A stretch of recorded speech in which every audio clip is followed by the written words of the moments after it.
we're at the point in our project where we have everything recorded in, we have all of our clips in here. So what we want to do at this point is to create a static mix where we adjust our levels, our panning, and everything kind of sounds good together. And we might also need to do a little bit of automation just to even some levels out before we start hitting them with compression, EQ, and whatever effects that we're going to throw into this mix. So that's what we're going to look at in this video. So you can see down here, I have the mixer open and I haven't set any levels yet, and there's no panning set. Everything is just at 0, the default setting. And this is what it sounds like. Snapping my fingers with a strut in my step. I'm not going down.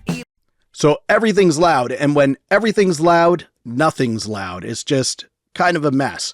And where I like to start is with my drums. And I usually start with my kick drum. So I'm going to just solo my kick drum for now.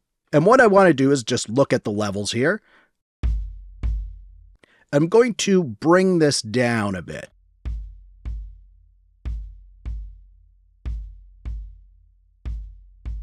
So the idea here is to allow for headroom because we're adding all of these other tracks in there. So we need to start a little bit lower, and usually in around the -18 to -12 dB is kind of where I aim for. Once I get that done, what I do is I go to my bass track and make sure that the bass sounds decent with the kick drum.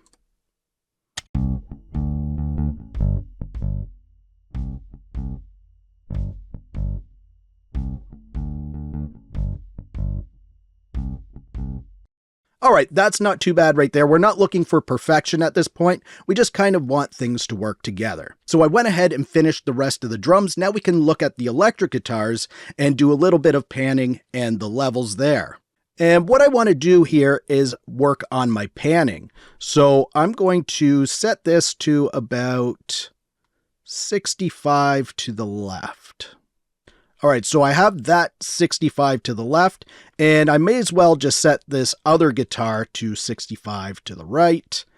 Even though I'm not working on it now, I will be working on it in a bit. And the idea here is you want to even things out. So if you're going 65 to the left on one side, you want something to offset that on the other side so it's balanced. So again, let's listen to this.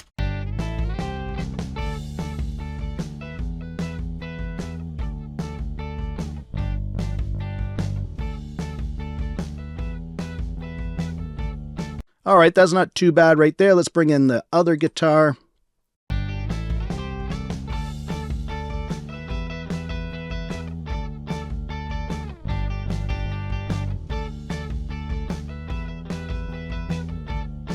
All right, that's about even right there. Now, here's a little trick.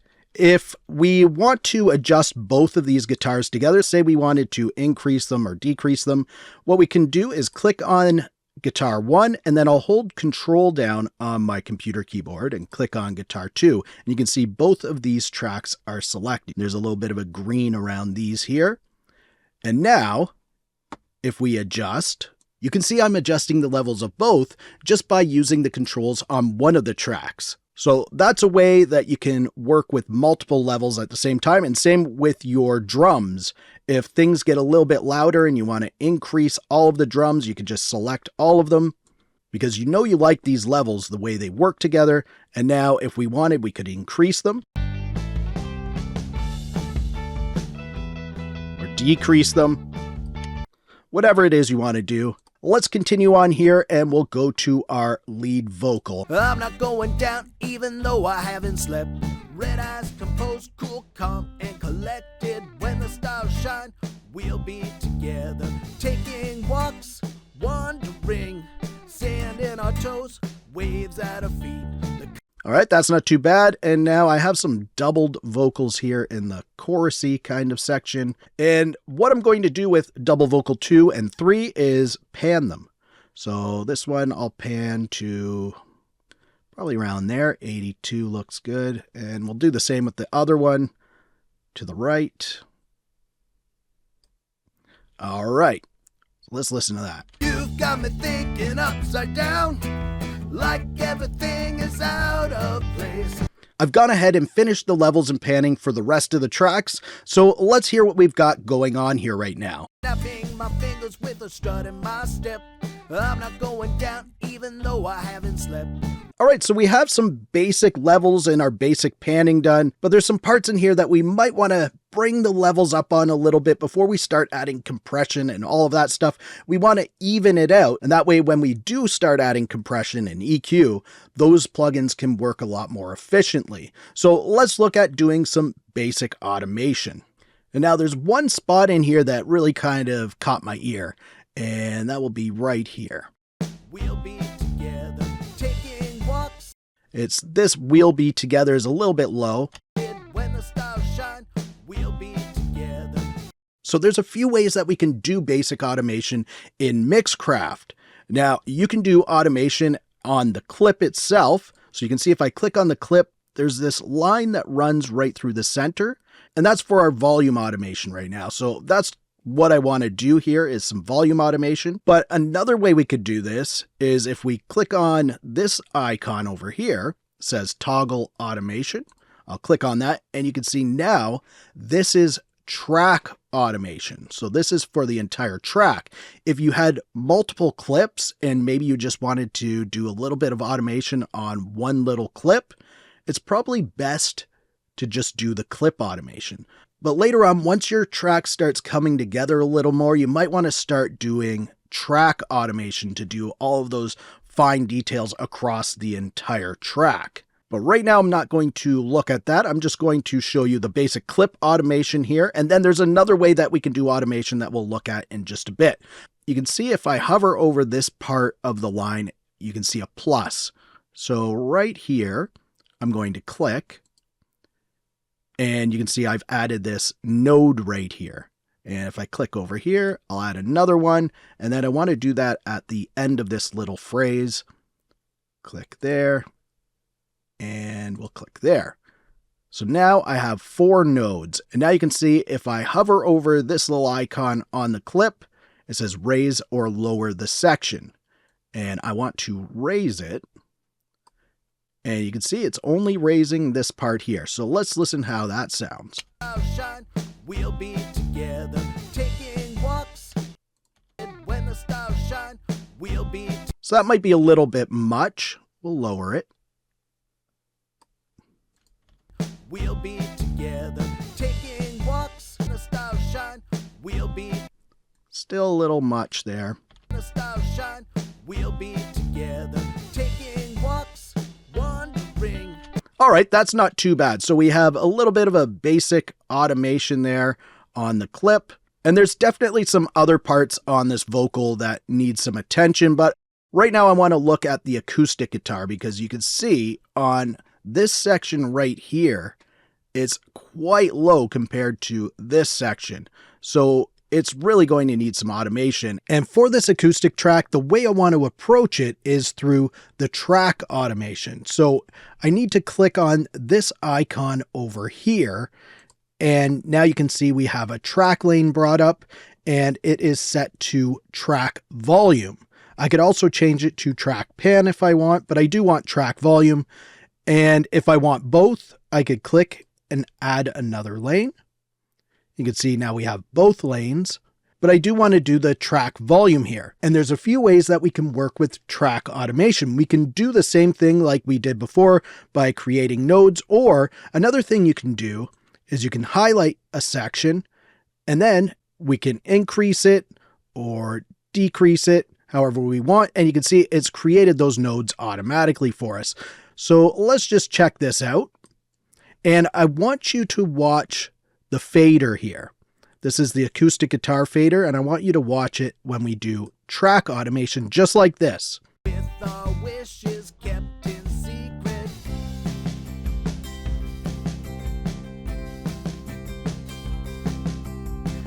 So the fader didn't move or anything, but you could hear the automation did work because the volume got louder for that acoustic guitar part.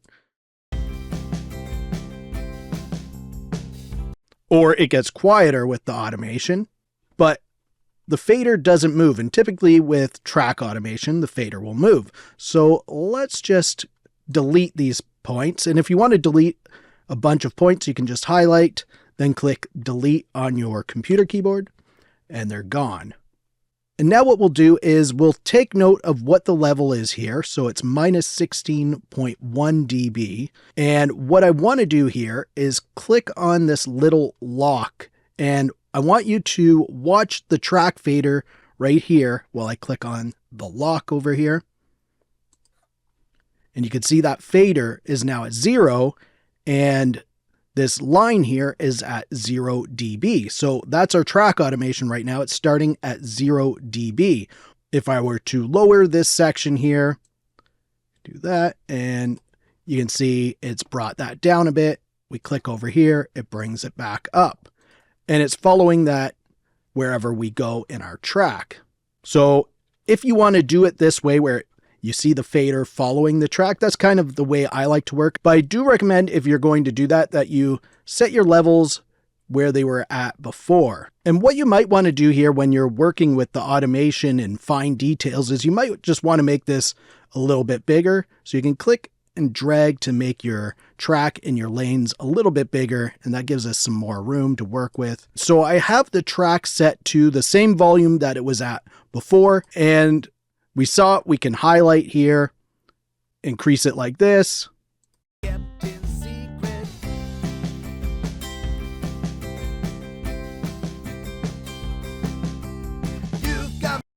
And that works quite well. Another way we can do this is we can record automation in. So what we would want to do here is arm this track for recording, just like that. And now there's a couple of automation recording options, and you can access those by clicking this icon down here. So it says automation recording options. Let's click on that. And the two things we're going to look at here are touch and overwrite. And there's a big difference between these two and which one you're going to use. Typically, I like to stay in touch, but there's times where you may want to use overwrite. And it's all up to you. But first, I'm going to show you touch. So we're on touch. We click that and we're good to go. We have our automation ready to record. I'm going to hit record, and then I'm going to move the fader with my mouse. You can also do this with a control surface if you have one.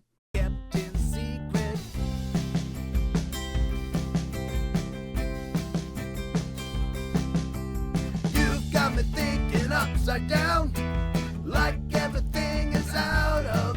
And now we have some automation points that we recorded in. And here's where the difference in touch and overwrite can come in. So I'm going to stay in touch mode and I'm going to hit record again, but I'm not going to touch the fader at all.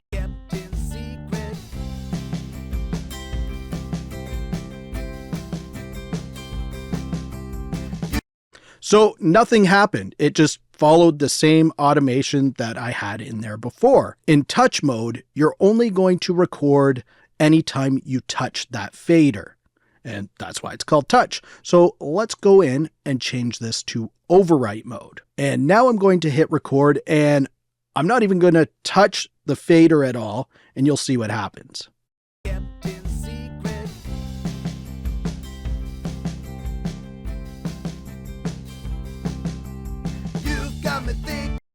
And you notice I didn't touch the fader at all, but it's overwritten my automation from wherever the starting point was. So we started out with the levels here. It's overwritten everything at those same levels.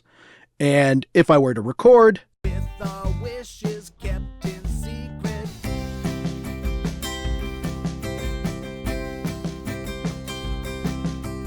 you've got me thinking upside down.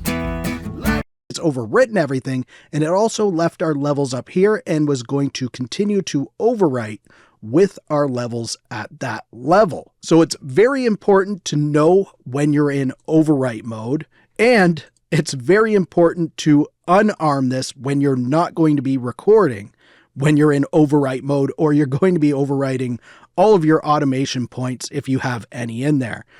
which is why I like to leave it in touch mode. And these are a few of the more basic ways that we can work with automation, and this is going to give us some nice even levels for when we start adding our effects, and that's what we're going to look at in the next video.